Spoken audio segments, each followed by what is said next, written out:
these mind storms or these mind attacks, or this feeling of just going crazy, wanting to just jump out of the body, essentially, where one can't simply be alone, where it actually creates this panic and terror of being alone with yourself.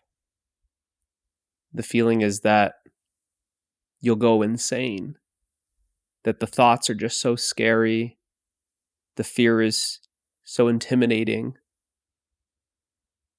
and it feels like you're getting pushed and pulled in so many different directions, and in a way you're getting bullied by your own mind. So it feels like there's a fear of just being by yourself. It feels almost like it's safer to be around other people. I have to go to a friend's house, I have to call someone, I have to be on the internet talking to people, something like this, because I just can't simply be by myself, because it's the scariest place is my mind, essentially.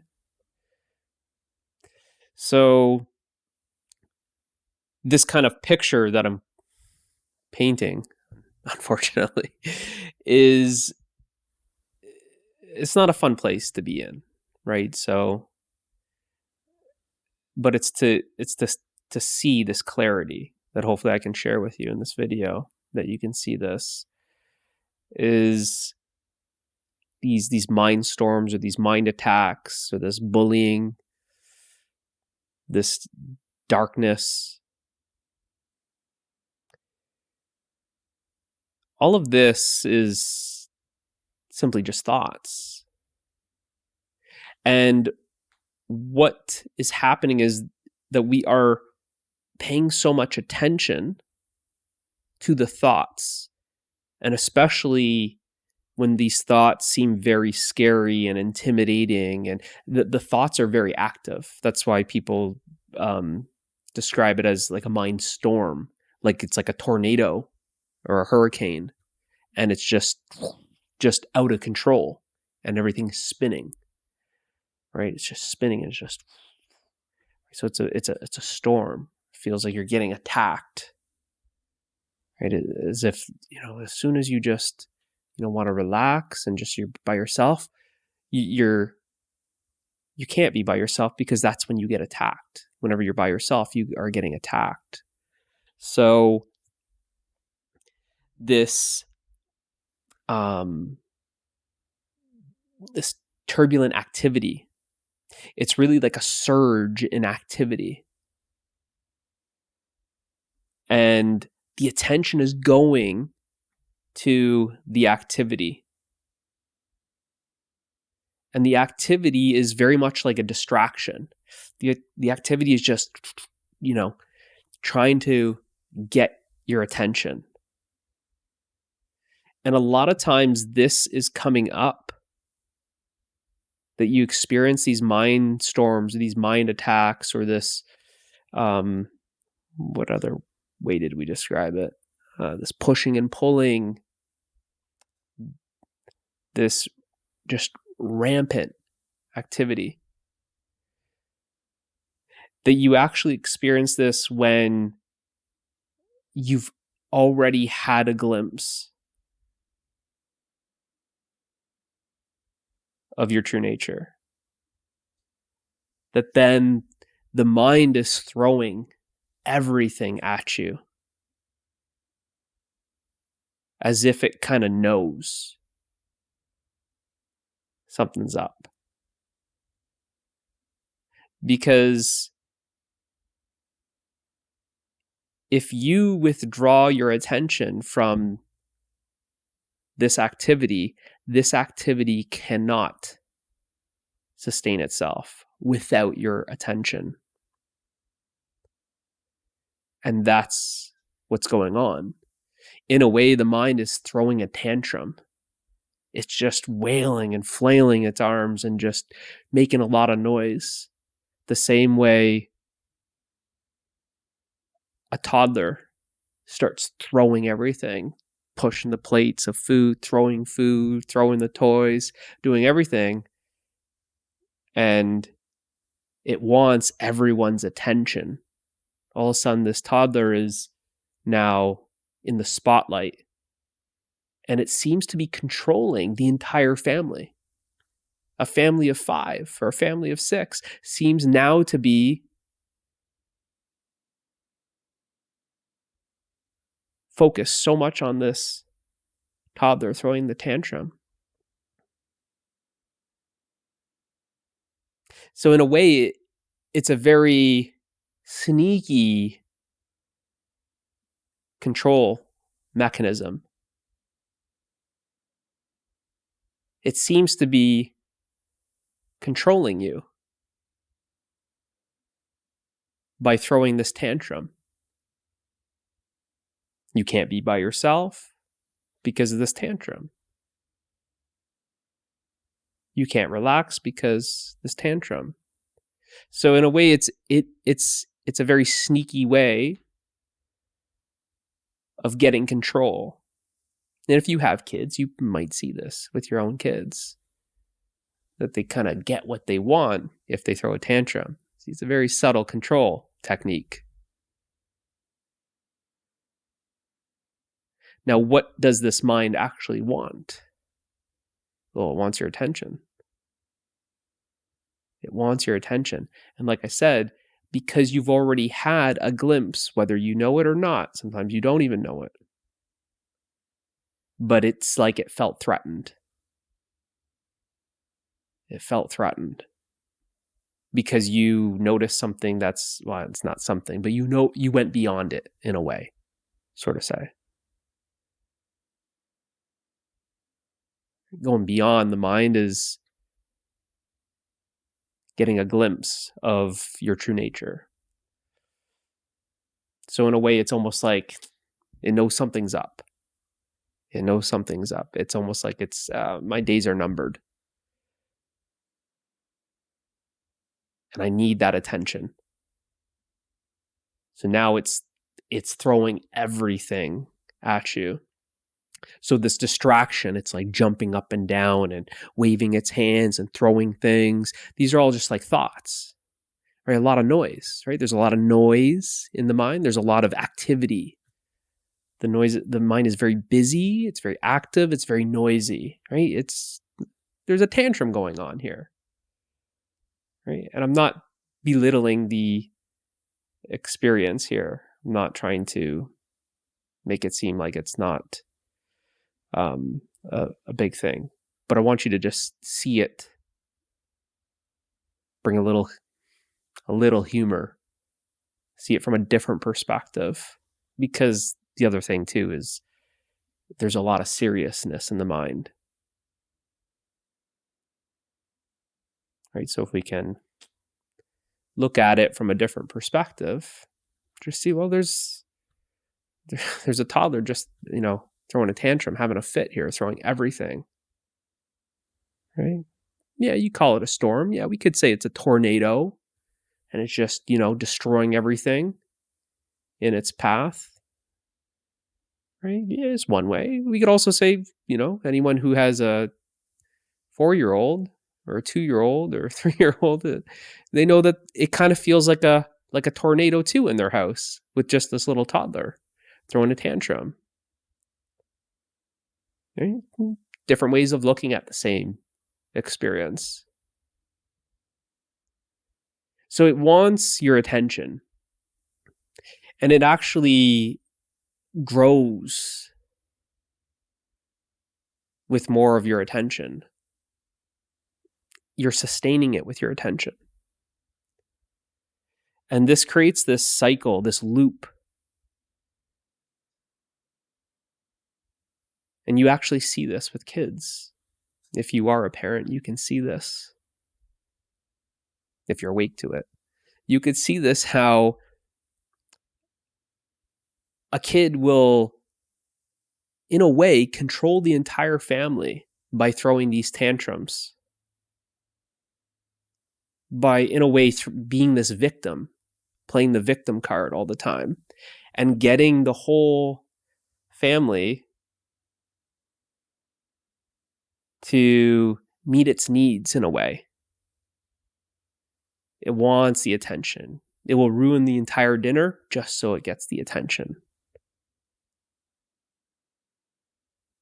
It'll make everyone late to the going to where, maybe the grocery store or the movie or, whatever, Jimmy's baseball game or Sarah's soccer game somewhere, but it will seem to just drag everyone into this kind of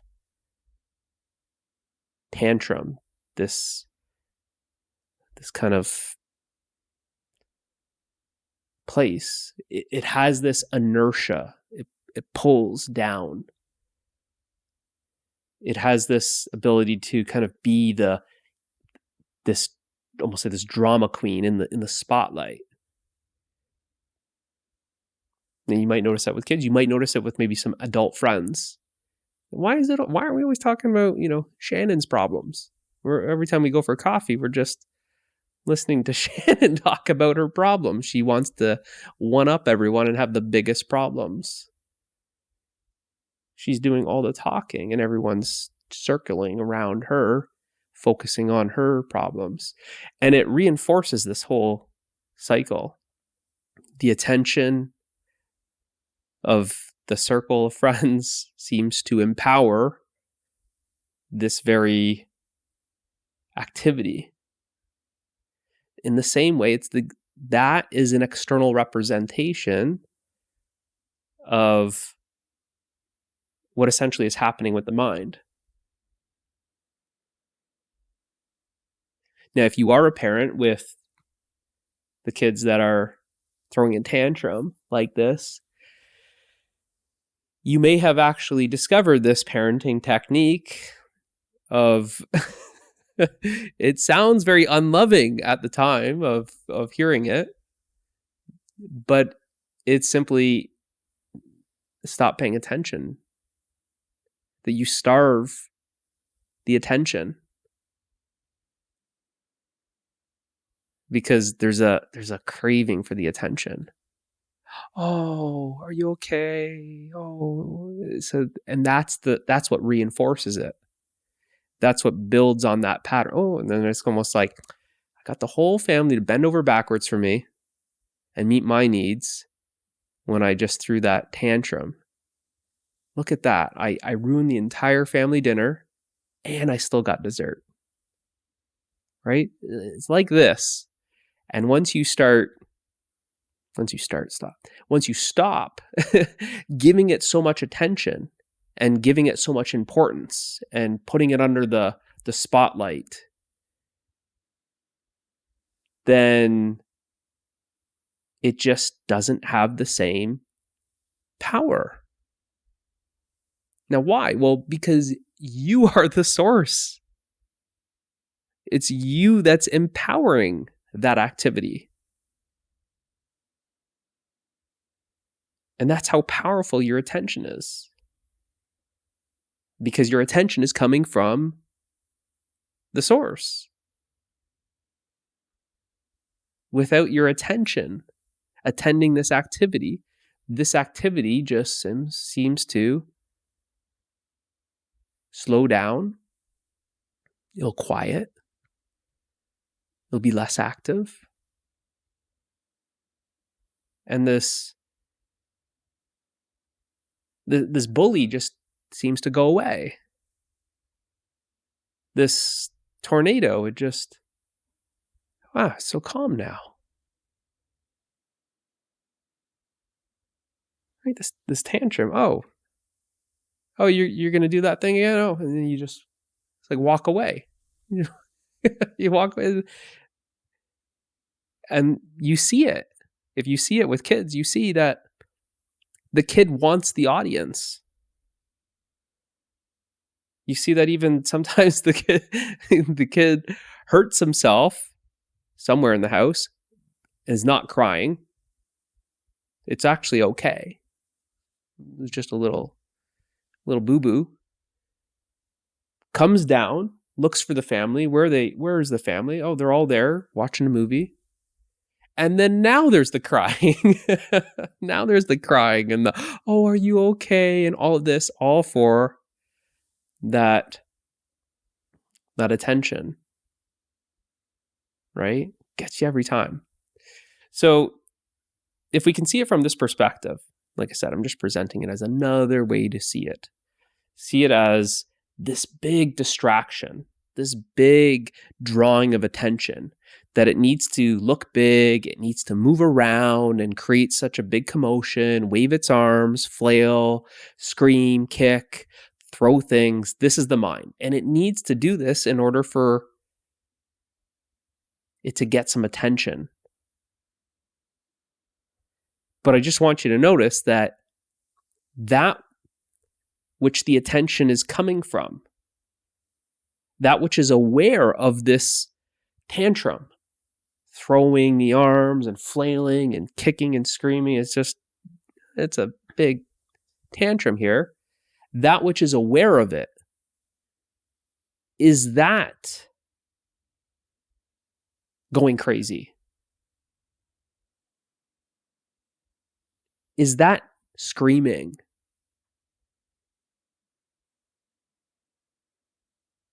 Is that so busy and active? No. You, the awareness, that which is aware of this tantrum, all the noise and all the kicking and all the screaming and all the fighting and throwing, you, the awareness, are absolutely still, absolutely silent.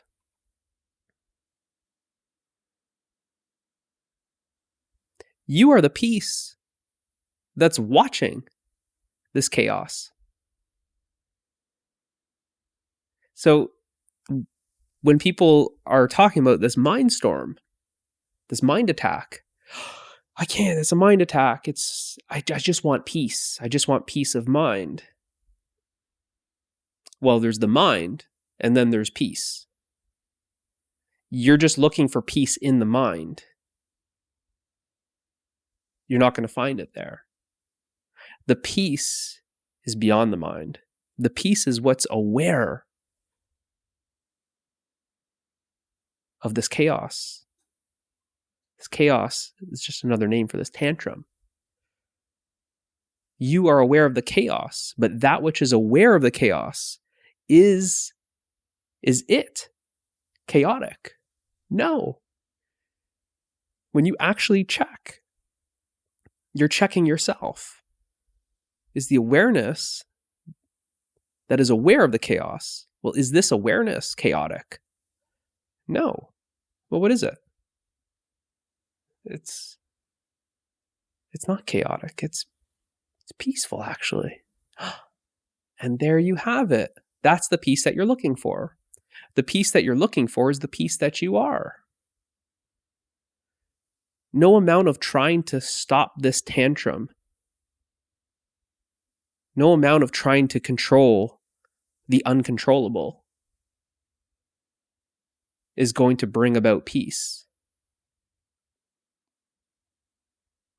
It's realizing that you are the peace. And now, if you want that peace more than the chaos, there's a withdrawing of attention and resting as that peace. And what you notice is that activity comes to an end. And what remains is peace. Now, it might not be like that for you, unless you've been being controlled by this toddler your entire life. For many, they have, right? But for many, they also enjoy this. So there's a little bit of an addiction to this chaos. In a way, you may love it. But for one that loves the peace more than that, well, like that, it may be a very much one and done. For others, you could say that it's more of a taste of peace. And then really quickly, there's almost like this, I don't know, like an amnesia or something, like you forgot. How did you find that peace? And the same thing happens. You are trying to settle this mind down. Shh, just quiet down. Just stop kicking, stop screaming, and you want to get involved. But you know, every time you're getting involved, it's like you're getting hit with the food. The toddler's throwing food at you. You're getting kicked. You reach in there to try and calm it down. It's biting. He bit your hand, right? So it's kind of like that. If you try and get involved in the mind, then you've got no chance. You've got no chance. Like I said, it's realizing that this thing that is kicking and screaming and flailing its arms, this is the distraction. This is what's drawing your attention. Your attention is only going to that. The problem, the chaos, the conflict, the noise, the activity. And you're saying, I just wish I didn't have that. And that's where the attention is going. But if you follow that attention back to where it came from, no conflict, no problems, no activity, no noise. It's what you would probably call peace if you were to give it a name. So it's just a different perspective to see this. And because the attention is always going towards this activity, this object, the mind, and it's an activity, well, where it came from, the source of the activity, the source of the attention and the source of this activity is ever present. See, this activity cannot exist without its source. And you are that source. That peace is you. The source is peace. So the source of this conflict is actually peace. The mind can't understand this. The source of this chaos is peace. But if we go towards the conflict all the time, if we go towards the chaos all the time, if that's what we are giving our attention to, that's all we are attending is conflict and peace, conflict and problems and chaos. But if we stop attending that, you say, okay, I'm going to stop attending that show. That's how sometimes even, as a parent, you see this, the kid's really putting on a show tonight. We're doing this again. Right? You stop attending that show. It's as if you walk out of the show. Hey, I'm not attending that show anymore. Like, I'm not attending it. So then that attention is like it walks back home. Where did it come from? It went out to the show. The show was a drama. You walk out of the drama and come back home. Well, at home, it's peaceful at home. What I'm saying is you are home. Home is you. The peace is you. And it's ever present. So just notice that activity, all that drama and that kicking and the screaming. It's all a big show to get your attention.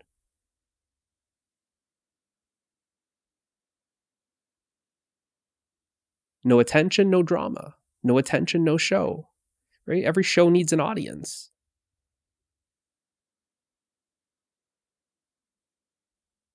So you just simply come back to what you are, and you rest as the peace that you are. And that's the peace that you're looking for. You're just looking for it in the wrong place. You're not going to find it there.